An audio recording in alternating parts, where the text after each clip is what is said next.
Pizza dough can be intimidating, folks.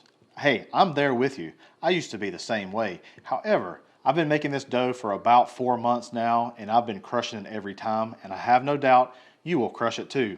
I'm going to show you how I make my dough recipe, so get ready for this pizza party episode.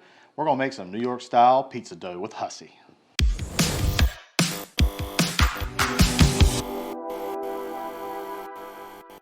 To get started, we're going to use a kitchen scale. Always try to use a kitchen scale when making dough, baking, that kind of thing, so that way you can just be really consistent. We're just going to start measuring out our ingredients. So one thing you want to make sure is whenever you put your holding device for your ingredients, make sure you clear that out, start out from zero. We're first going to measure out 487 grams of Tipo 00 flour. This is some extra fine flour. Feel free to use bread flour or whatever flour you like. All right, next we're going to add our yeast, and what we're going to do is we're going to measure our yeast, then our salt, and then we're going to pour the water in on top of that. We want about 2.8 grams of yeast. I do recommend getting a kitchen scale, not like the one I have here, that has another digit so that you can do more precise measurements, but this will be just fine. And to the yeast, we're going to add our salt. We're going to do 7.5 grams of salt.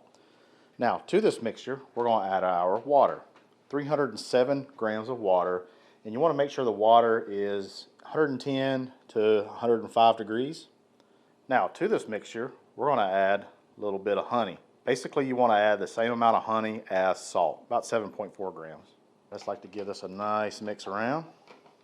Now to make this dough, I'm going to use my KitchenAid mixer for this. Alright, to the bowl we want to add our water, salt, honey, and yeast mixture to the bowl. And then what I like to do is just kind of mix everything about. All right, now we're going to add our flour to the bowl, and we're just going to let this mix on slow until everything's just kind of picked up. It's going to take about 2 minutes.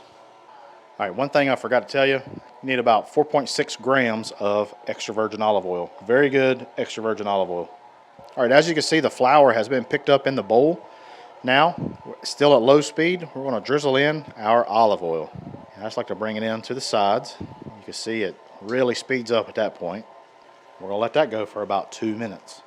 All right, after the 2 minutes, now it's time to increase the speed to about a medium speed. We're going to let that go for about 8 minutes.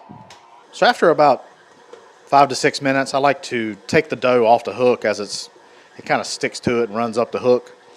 I like to take it off and just reset it and just finish it out for the next like 2 minutes. All right, so we put our dough here on our work surface now. We're just want to kind of flop this around, pick it up from the sides, just kind of slap down.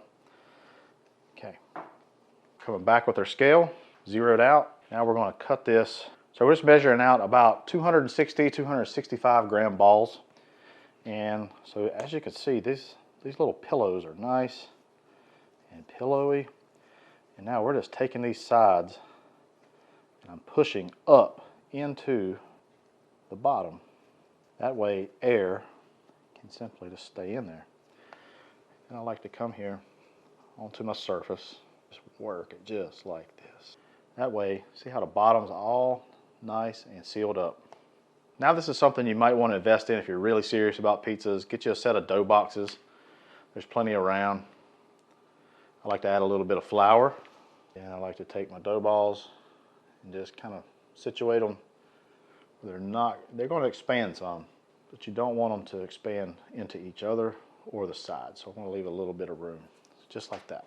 So once you place your dough balls into your case, you're going to take a little bit of olive oil, and this will help prevent a pellicle skin to form onto the dough, and it's just real tough, and it's not really desired. After you're done, now you want to send this to the fridge, and you want to ferment, what they call cold ferment, for at least 24 hours, up to 72 hours, which will help deepen the flavor of your dough. All right, sucker, I'll see you in a couple days.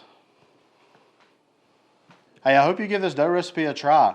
One little tip, on the day you're going to make your dough, you want to let this set out for about 2 hours before you want to make your pies. This will allow the dough to get loose and so you can stretch it real easy. Well, y'all, hey, I appreciate it. I hope you give this dough recipe a try. I'm sure you will crush it just like I have been with this recipe. If you don't mind, head on over to the Blackstone Network where you see other really awesome recipes just like this. Hey, I'm Hungry Hussey, and it's a pizza party.